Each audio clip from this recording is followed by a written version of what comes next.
Hey, are you ready for me to paint you a turd-colored picture of the streaming space right now? Because that's what I'm going to do.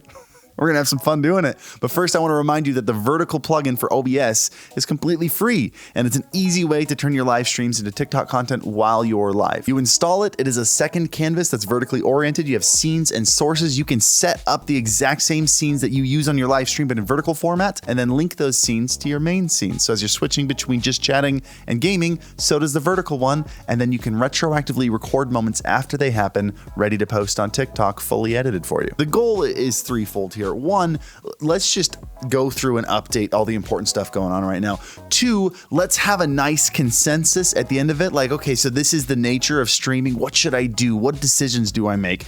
And then three, we're going to do this and we're going to not be sad, because that's the nature of being a content creator and an entrepreneur. You need to be aware of the space so you can make the decisions to be creative, be innovative, and do some great things and make some money as a content creator. Let's start by trimming the fat, getting the easy ones out of the way early. Facebook gaming.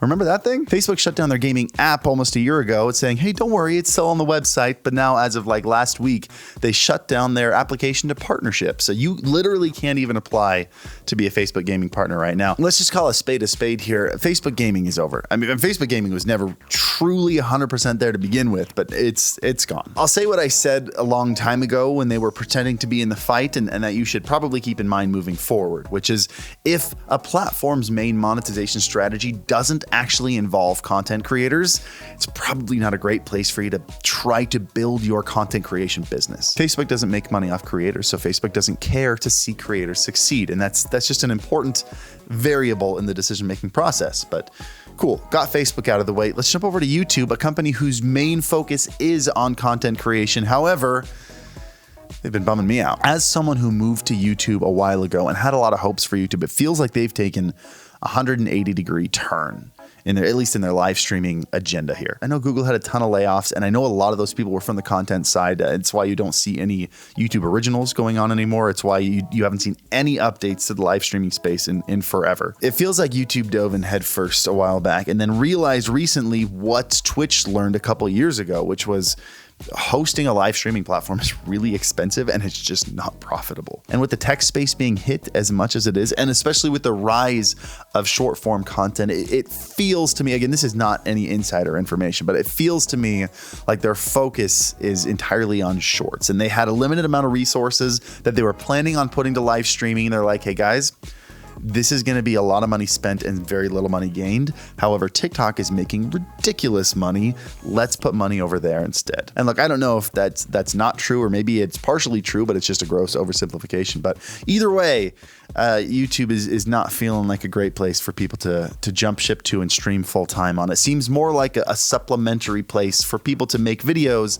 and then connect with their audience over there once a week, once every other week, and monetize another way. The real meat I want to talk about just in the last couple weeks is Kick and Twitch. Individually, both very interesting. Together, super interesting. So let's jump into that. Something I get asked a lot is, how do I get good audio when I know nothing about audio? Well, good news. There is an amazing audio bundle available right now from this video's sponsor, Elgato. This bundle has all the gear you need to sound good. It has the Wave DX dynamic mic, the Wave XLR audio interface, the Wave Mic Arm LP, which is my personal favorite. I use it at both my setups, and an XLR cable. Dynamic mics like the Wave DX are great for isolating your voice, especially if you're in a room that's a little echoey, like this one. This mic helps eliminate some of that reverb so the audience hears you and not your room. And the Wave XLR gives you all the features of the Elgato Wavelink software, like multiple audio tracks so you can separate your game volume from your teammate volume, and professional VSTs like EQ to really hone in the sound of your voice. Plus, you get $80 off when you buy the whole bundle, which is like more than a 20% discount. So go check it out. I'll put a link to it in the description below. Give your voice the sound it deserves. Back to the video. So Twitch can really only be described right now as a dumpster fire that has been picked up and dropped into a larger dumpster, which has then been set on fire. Now, what's happened recently? Let's go over it. So first off, Emmett Shear, their CEO of over 16 years, just quit. And let's be real, the guy has been checked out for a while. He actually deleted Twitch out of his Twitter bio like a year ago. The guy, who I've never met, seems to me like a guy who was a creative dude, had a really cool idea, which happened to turn into a massive billion-dollar company, and frankly had no experience running a giant company. And I feel that. I empathize with that a lot. But due to one reason or another, his experience, the extremely fast growth, whatever, was not prepped to run a company like Twitch. Maybe did the best he could. I want to give people the benefit of the doubt, but it's been a wild ride recently. He left, and a lot of things have changed since then. He left it up to Dan Clancy, who's been high up there, basically the number 2 for a while now. If you're not familiar with Dan Clancy, it's the guy who wrote the letter to Twitch streamers saying the reason that the split is 50-50 is because we wanted to show you that we're all in this together. I don't know who signed off on that being put in that newsletter, but that's like he was trying to manipulate you, and he was just really bad at it. This is also the guy that multiple large creators have met with and walked away from saying this guy is completely out of touch, has no idea what he's doing. So really looking forward to this new era of Twitch. And then, of course, immediately afterwards announced there are massive layoffs, not only to Twitch, but also just Amazon as a whole, and 400 Twitch employees are being let go. And this announcement came, by the way, it's Thursday night, the 23rd. This announcement came like last week. They announced 400 people were going to be let go, and they haven't announced who yet. All these people are coming back to work every day not knowing if they have a job next week.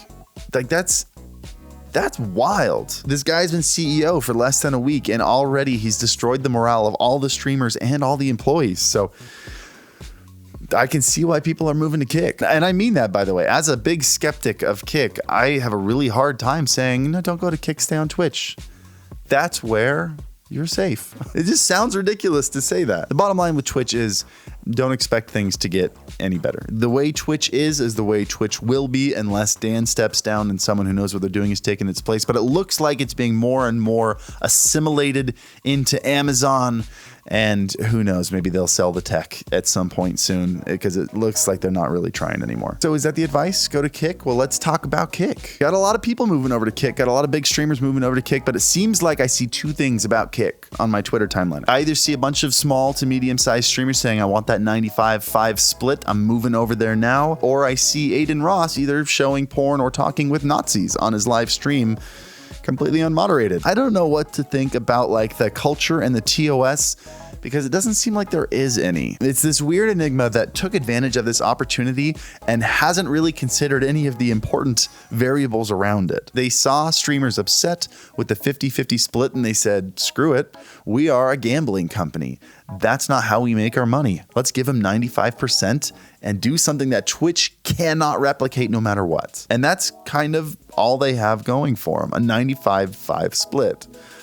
Which I get it, that's enticing, but I want to talk about that real quick. I said this in the last video. I grew up in Nevada. I'm very familiar with casinos, and that's what Kick at its core is. It's owned by Stake. It is a gambling company. It is not a live streaming platform, and that same advice I talked about Facebook applies here. This company's monetization strategy has nothing to do with the success of their streamers. It's entirely based on how much exposure they can bring to their gambling, how many people they can get addicted to gambling so that they can, I'm going to use the word, they can steal from them. That's what gambling is, by the way. Gambling is theft. It's legal theft. They can afford to give 95% of their sub revenue to streamers because gambling is so lucrative. I mean, think of all the people we've seen lose millions. We got Slicker that has lost millions of other people's money. We got DNP3 who lost millions of other people's money. We all got super upset about it on Twitter. And then we're jumping straight over to Stake. And what concerns me most is that most people aren't seeing the parallels between what Kick is doing and what casinos do, which is throwing out the giant flashy signs, making the place look exciting and fun, all the showgirls and everything, and just like, ooh, this is a place of excitement. And then, of course, the promises. The showing the jackpot money on the screen. This could be yours. You could become a millionaire tonight. This is how casinos work. It is enticement, it's false promises, and then it's pulling the rug out from under you once you're hooked. And Kick mirrors that a lot. Try to find substance in their platform. You can't, because it's literally a copy and paste from Twitch. Their entire marketing strategy is the 95.5, because if you just spend more than 5 seconds looking at the website, you realize they didn't spend any time building it. This whole platform for streamers is just Twitch's platform turned green. It's just concerning to me to watch a company put zero effort into building a culture and a business and a platform to help people grow to help content creators grow their own businesses. There's no effort done there. Instead, they're using those enticement tactics, and then they're feeding into the narrative that people are so upset about, which is Twitch takes half of your money, which they do, by the way. This is a valid tactic, but Twitch takes half of your money. We don't do that. You get scammed at Twitch, don't get scammed over here. And the point that I'm trying to make is they just haven't scammed you yet. Gambling is always fun until it's not. So now what am I saying? Am I saying go back to Twitch?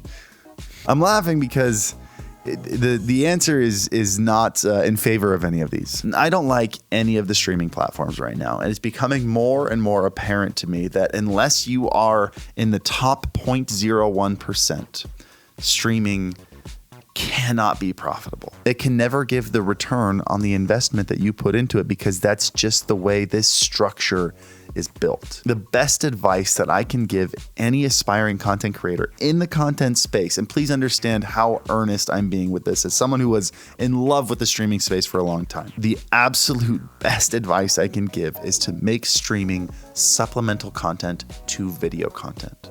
Focus on TikToks and shorts and reels, whatever. You can post those all the different places, so you should do that. Focus on creative video content. Focus on learning a skill that makes you unique. Focus on being a marketable entity, and then use live streaming for additional marketing, for additional revenue, for additional reach, for additional intimacy with that audience. Because the way that this normally flows is people find short form content. That's the most discoverable content there is. This is the filter, by the way. They find short form content, and from the short form, they're willing to watch the long form.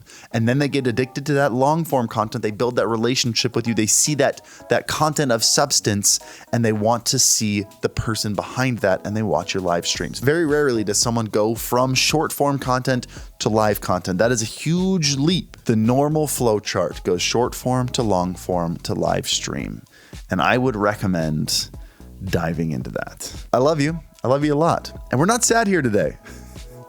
Here's a little nugget for you that I try to always remind myself. People always ask if it's a zero-sum game or if it's not, and it's always somewhere in between. And the bottom line is, when things are going bad for everyone, that's when the largest opportunities to break through and do something fantastic are. Stream Beats, the music company, which, by the way, we released a new single and a music video with Fuslie. I'm going to link to that down below also. But Stream Beats took off during the giant DMCA wave, which was a bad thing to happen, but it allowed for a business opportunity. There is a scramble in the content space right now, and giant holes are being made in the map of what we're looking at. There are opportunities to fill those holes. I don't want to see any weird comments about that phrase. Find your opportunity in this weird time right now, because it's there. And as always, happy streaming.